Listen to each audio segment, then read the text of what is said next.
Okay, so part 5 to how I was abandoned at the hospital.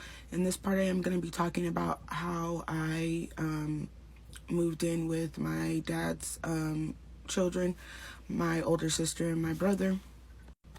But before I fully get into that part and my time living there, I'm just going to go into a little bit of how I even reconnected with my dad's children.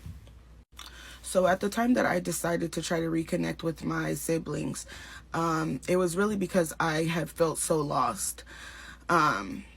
Right before I had decided to try to connect with my siblings, there was the only people left in my aunt's house or during this time were her oldest daughter and her child and her boyfriend were living there. My grandmother was living there. Me and 3 of my cousins were living there.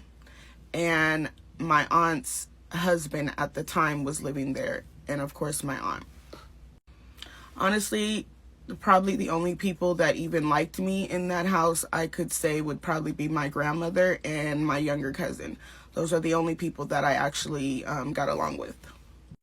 So during this time, my aunt really took advantage of the fact that my sister wasn't inside of the house.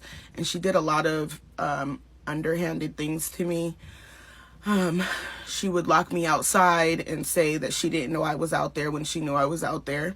She would lock me in the garage and say that she didn't know I was inside of the garage.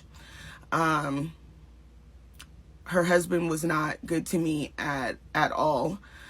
I can remember a big argument where I was sitting up against the wall and I can't even remember what they were saying to me. I can just remember them yelling so loudly that spit was coming from their mouths, my aunt and her husband, just screaming at me. During this time, my sister had recently left, and my aunt was really upset that my sister had left. And she would tell me things like my sister was her favorite niece, that she would rather have my sister there than me.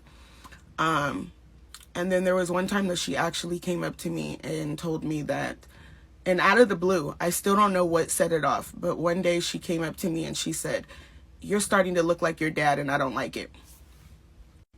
And I remember looking in the mirror afterwards, like my whole life, everybody has told me that I am identical to my mom. I barely remember what my mom looks like. I could not tell you at that time what my father looked like. So I remember standing in the mirror trying to figure out, well, okay, how do I change what my dad looked like?